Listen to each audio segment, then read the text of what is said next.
안녕하세요. 노사의 성경 소원입니다. 오늘은 요한복음 12장 20절에서 26절 말씀을 통하여 때가 되어 영광을 얻으시다라는 주제로 살펴보고자 합니다. 먼저 20절에서 21절 말씀까지를 헬라인이 만남을 요청했다라는 주제로 살펴보려고 합니다. 20절에 명절에 예배하러 올라온 사람 중에 헬라인 몇이 있는데, 헬레네스, 티네스, 헬라어로 이렇게 되어 있거든요. 그 다음에 이 티네스는 몇 사람, 사람들의 헬렌의 사람들 몇 명, 이런 겁니다. 그런데 우리가 알다시피 헬라인은 그때 당시 이미 헬레니즘 시대의 문명을 주도하고 있었기 때문에 어디를 가나 헬라인들은 좀 높이 봐줬다고 그래요. 그때 당시. 지금도 우리가 미국이 잘 살고 있기 때문에 미국인들을 보면은 세계적으로 잘 사는 나라 이런 거 인정하고 있잖아요. 물론 이제 우리나라도 많이 그 하나님의 은혜로 정말 세계적으로 알려지고 있습니다만서도 어쨌든 헬라인 이르면 이 당시 로마 시대 때는 그 최고의 계층에 속해 있던 사람들이었다라고 보면 되겠습니다.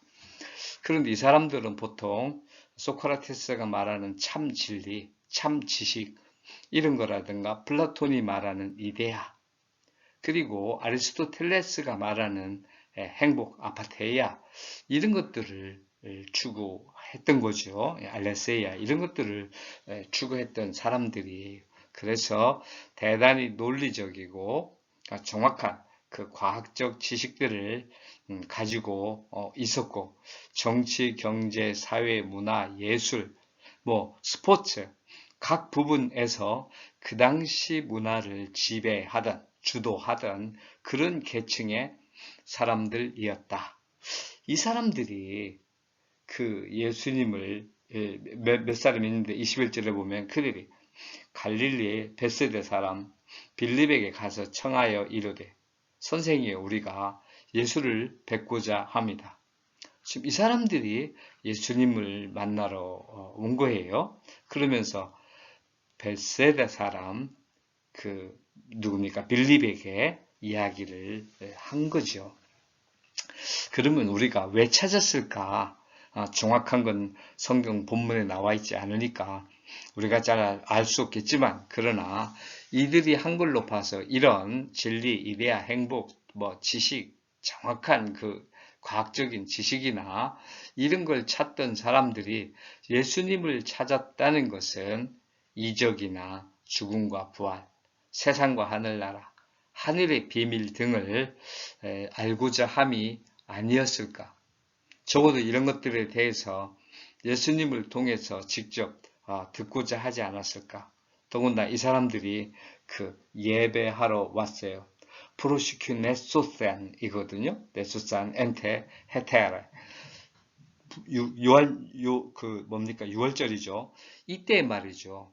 프로시큐네소산 3인칭 복수 과거예요. 그들이 예배하러 왔단 말이에요. 그러니까 유대 기독교 또는 헬라 기독교 이렇게 돼 있었는데 헬레 사람들이 기독교를 믿고 유대인들 중에 기독교를 믿은 사람들을 유대 기독교인, 헬라 기독교인 이렇게 했거든요. 사도행전에도 그런 게 있고 헬라 유대인들을 그 이렇게 배척하고 이랬던 것, 그 기독교인들을 배척하고 그랬던 거죠. 어쨌든지 이런 걸로 볼 때 상당히 유대 기독교에 대해서 이들이 많이 알고 있었던 걸로 보여진다. 이렇게 생각해 보면 되겠어요. 일단 갈릴리 벳세다 사람 빌립입니다. 베스 이게 히브리어로 집이죠. 세다 어부 또는 물고기 집으로 알려져 있는데 이쪽 출신 사람 필립에게 왔다. 이렇게 얘기를 하고 있어요. 아마 정확한 건 모르겠지만 제가 이제 좀 무리해서 추측을 한다면 혹시 빌립이 이전에 이 헬라 사람들을 가르쳤지 않았을까? 와가지고 유독 빌립을 찾은 이유가 무엇일까? 볼 수 있게 생각해 볼 수 있겠어요. 어쨌든지 빌립에게 와서 이야기를 했습니다. 또 선생이여라고 불렀어요. 물론 일반적으로 우리도 모르는 사람 뭐 이렇게 만나면 선생님 이렇게 할 수도 있겠습니다만 지금은 뭐 어지간하면 다 사장님이라고 하잖아요. 시대적인 배경이 있으니까. 그러나 뭔가 빌립에게 적어도 친근함이 있었거나 묻고 싶은 그런 배경이 있었을 것이다. 이렇게 보여집니다. 궁금해하는 사람들이 만날 수 있는 사람, 친근하게 접근할 수 있는 사람이 되는 게 우리가 중요하겠죠. 무슨 얘기인지는 모르지만 아마 지금 예배하는 문제와 관련돼 있겠는데 빌립은 안드레와 이야기를 먼저 했어요. 22절 보니까 빌립이 안드레에게 가서 말하고 그리고서 이제 안드레와 빌립이 예수께 가서 여쭈었어요. 아마도 예배 드리러 왔으니까 유대인의 예배에 이방인들이 참여할 수 있는지 이것이 예수님의 생명에 영향을 미치지 않을지 여러 가지를 따져 보았을 것 같아요. 정확하게는 우리가 모르겠습니다. 그러나 빌립과 안드레가 서로 주고받으면서 이런저런 문제를 얘기할 만했죠. 아마도 헬라인들이 우리는 이런 게 궁금합니다. 이렇게 했을 수가 있겠고 그 얘기를 듣고 빌립이 안드레와 상의하고 예수님께 보고를 했습니다. 이게 우리가 하나의 보고하는 방식이 되지 않을까? 참고해 볼 만하지 않을까? 우리도 무슨 일을 할 때 교회에서 일을 하든 개인적으로 일을 하든 그것을 신앙적으로 문제가 되나 안 되나 살펴보고 또 형제와 협의를 하고 이러면서 또 예수님께 보고를 하는 그런 삶이면 우리의 삶의 과정에서 실수를 좀 줄여볼 수 있지 않을까 생각이 됩니다. 두 번째 단락은 영광을 얻을 때로 보았습니다. 23절에서 25절 말씀까지입니다. 23절에 예수께서 대답하여 이르시되 인자가 영광을 얻을 때가 왔도다. 요거 엘렐루센 호해 호라 이렇게 되어 있거든요. 이 호라는요. 크로노스하고 카이로스하고 틀리거든요. 크로노스는 세대가 정해져 있는 것처럼 흘러가는 거예요. 1세기, 2세기, 3세기 이렇게 크게 덩어려져 있는 거. 그런 걸로 살펴보면 그런 건 크로노스라고 그럽니다. 그런데 카이로스는 곡식이 익을 때, 열매가 맺을 때, 내가 어떤 목적을 가지고 일을 해왔는데 그것이 결과가 나타날 그때, 정말 알맞은 때죠. 정말 타이밍, 이게 저는 카이로스라고 봅니다. 그런데 호라는 12시가 되었네, 1시가 되었네, 9시네, 오후 몇 시네, 이렇게 하는 게 호라라고 저는 보는 거예요. 따라서 우리가 이렇게 본다면 때는 언제나 흘러가고 있는 거죠. 그런데 우리 예수님처럼 때가 왔어. 이런 때를 보시는 거죠. 그리고 그 때를 딱 잡아서 당신에게 영광이 되게 하는 거죠. 우리가 고린도 후서에 보게 되면 6장의 2절 후반절인데 바울 사도가 그랬죠. 보라, 지금은 은혜 받을 만한 때요. 보라, 지금은 구원의 날이로다. 지금이라고 하는 것. 이게 정해지는 시간이 아니잖아요. 바울이 했던 그때 당시 지금, 그건 지금도 지금이잖아요. 따라서 우리가 때가 되었다. 이런 감각을 지니는 신앙인이 돼야 되는 거죠. 어떤 운동선수도 타이밍입니다. 자기 전공에서 타이밍이 있어서 그 타이밍에 맞춰야지 되는 거죠. 골을 넣으려면 반드시 그게 들어갈 만한 타이밍, 그 상황이 다 돼야 되지 않겠습니까? 만일에 나에게 어려워도 나에게 골을 넣을 수 있는 타임으로 만들어야죠.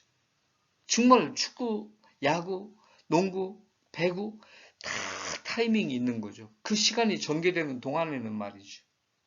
그런데 영광되게 하는 게 중요하죠.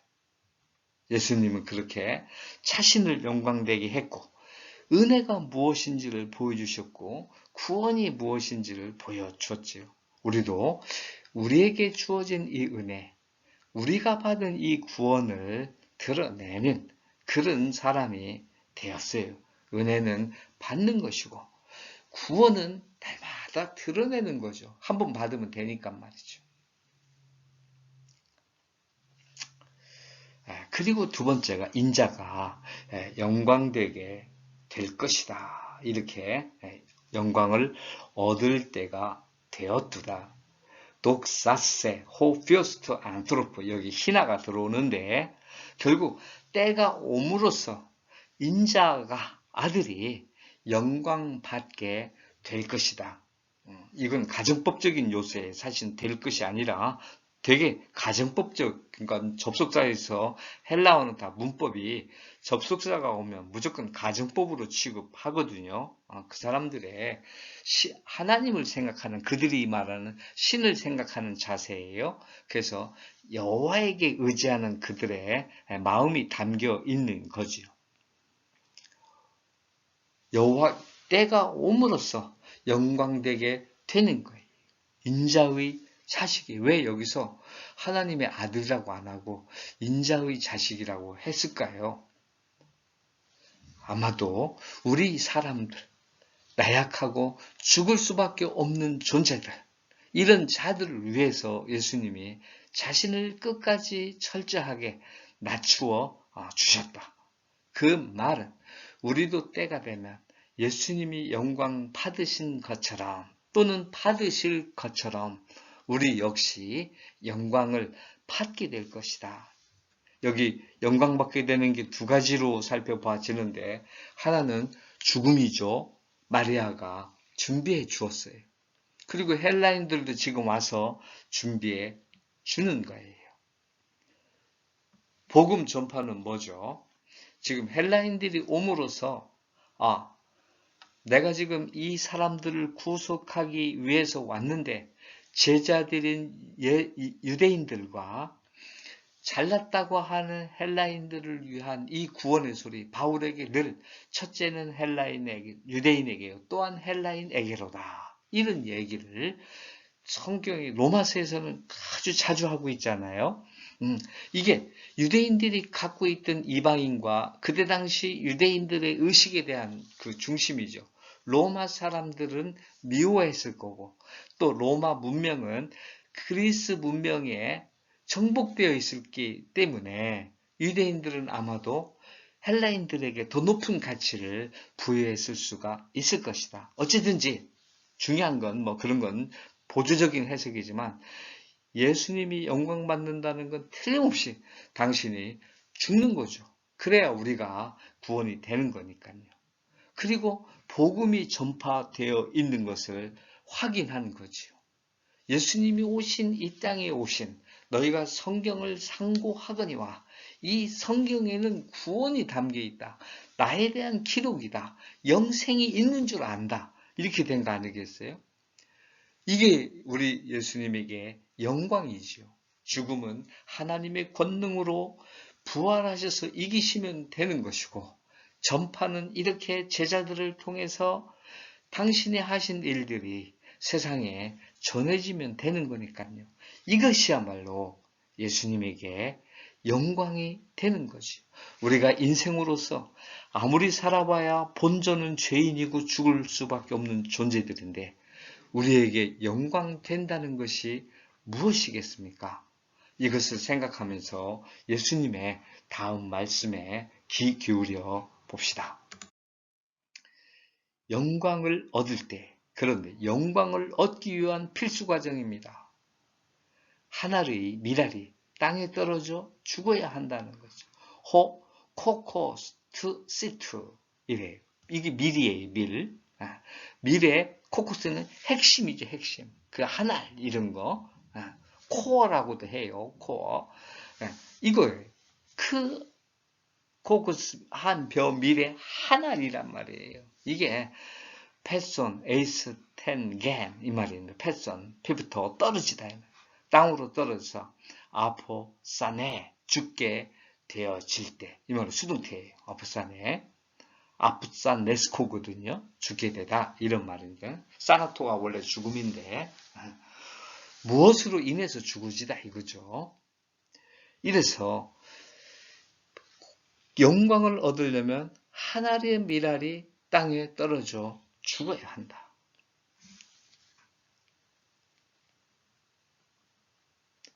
이건 미안합니다. 한 알의 밀인가 많은 열매인가 우리가 생각할 게 이거지요. 내가 이 세상에 있으면서 한 알로만 있다면 그거는 세상을 사랑하는 사람입니다. 자기 생명을 사랑하는 사람입니다. 그런데 어떤 순간에 내가 죽어서 많은 열매가 하나님의 그리스도인이 되는 열매가 생겨진다면 자기를 던질 줄 아는 게 자기를 미워하는 자입니다. 자기 생명을 미워하는 자. 그 다음에 이제 하는 게 자기 생명을 미워해야 합니다. 생명을 사랑하는 사람 누구냐면 필로온 이렇게 돼 있어요. 텐푸시켄 이거 필로 아가페 자기 목숨을 자기를 던져서 살아가는 사람은 찾기 어렵습니다. 그냥 좋아하는 거죠. 이렇게 사는 게 좋으니까. 그래서 이렇게 이게 생명을 사랑하는 사람인데 필레오 이거 그러면 친구로 사랑하다 필로 이러면 친구로 좋아하다 이런 거잖아요. 그런데 이거는 뭐예요? 하나의 밀 또는 세상을 생각해요. 세상에서 사는데 어색하지가 않아요. 세상 일을 하면 자기에게 껄끄름이 없는 거예요. 이런 사람은 세상을 사랑하는 사람이죠. 그것은 결국에는 그 속에서 썩어져서 스스로 내가 생명이라고 했던 게 부서져 없어지고 맙니다. 아플리에이 아우텐 그것을 잊어버리게 된다면 아플리오마이 지가 스스로 알아서 풀어지게 만드는 거죠. 중간대 동사인데 우리는 영광을 얻으려면 자기 생명을 미워해야 돼. 생명을 미워하는 자, 밑손 이게 밑손, 푸시켄 이렇게 되어 있는데 밑손, 밑세우 미워하다, 증오하다, 헤이츄릿, 엔비 이런 것이요. 하나님과 함께함을 방해하는 산 이거를 미워해야 돼. 하늘의 생활을 빼앗는 것을 미워해. 이게 생명을 미워하는 사람이 우리가 살아있는 동안 이 세상을 살아가야 합니다. 불구신자들처럼 이 세상을 버려서는 안 됩니다. 우리를 위해서 하나님이 주어주신 아름다운 세상입니다. 그래서 우리의 이 목숨을 아껴야 됩니다. 어떻게 아껴요? 하나님과 함께 할 수 있도록 아껴가야죠. 그래서 시간을 낭비하지 않는 거죠. 돈도 허투루 쓰지 않는 거예요. 공부를 할 때도, 일을 할 때도, 운동을 할 때도, 무엇을 할 때도 세상과 짝해가지 않게 조심하는 거죠. 부족해서 넘어지는 건 우리 예수님이 감싸 안으십니다. 그 마음을 아시니까요. 그러나 자기가 세상을 즐겨서 스스로 가는 자, 눈동자같이 살피시는 하나님께서 그를 아는 거지요. 이렇게 생명을 미워하는 자, 여기 푸시케는 하늘이 주신 영원한 생명이 아니라 살과 몸, 우리의 피, 뼈 이런 걸로 구성되어 있는 거지요. 거기에 어떤 인간적인 생각이 들어가 있는 존재지요. 이것을 미워해야 된다. 오히려 신령함으로 또는 성령의 감동으로 거듭나 있는 그를 사랑하고 존중해야 하는 거죠. 우리의 몸이 필요한 이유, 우리의 마음과 정신이 필요한 이유는 하나님의 올바른 뜻을 깨달아서 그것을 간직하고 고이 길러 하늘나라 갈 때까지 함께 하기 위해서 필요한 것이요. 이렇게 영광을 얻는 과정까지 예수님이 이게 아마 헬라인들의 질문에 대한 답이었을 겁니다. 너희들이 세상을 사랑하면 안 되고 결국 그것은 네 생명을 사랑하는 건데 그런 거 안 된다. 아마 핵심은 여기에 있다고 보여집니다. 영광을 얻을 자와 그 보상입니다. 주님을 섬기며 그를 따르는 자는 결국 뭡니까? 사람이 나를 섬기려면 나를 따르라. 나 있는 곳에 나를 섬기는 자도 거기 있으리니. 사람이 나를 섬기면 내 아버지께서 그를 귀히 여기시리라. 주님을 섬기며 그를 따르는 자는 예수와 함께 있게 된다는 거죠. 이게 사실은 보상이죠. 에안, 엠모이스, 티스, 디다스코네, 에모이, 아쿨루세토 명령입니다. 만약에 누군가가 어떤 사람이 나를 수종된다면, 종으로 섬긴다면 그 말이죠. 나를 종으로서 섬긴다면 나를 따르거라. 그로 하여금 나를 따르게 하라. 그 말입니다. 3인칭 명령입니다. 영어에서는 let him 이렇게 되는데 헬라어는 그냥 MO에 아콜로세이토 바로 그냥 그는 나를 따르라 이렇게 명령을 내리는 거죠. 이렇게 주님을 섬기면서 그를 따라간다면 하나님께서 그를 귀히 여기십니다. 티메세이 아우톤 호 파테르 아버지께서 그를 귀히 여기십니다. 티메오 존중하다. 너희 부모를 공경하라 할 때 쓰는 단어가 티메오입니다. 하나님의 지극하신 우리에 대한 사랑을 표현하고 있습니다.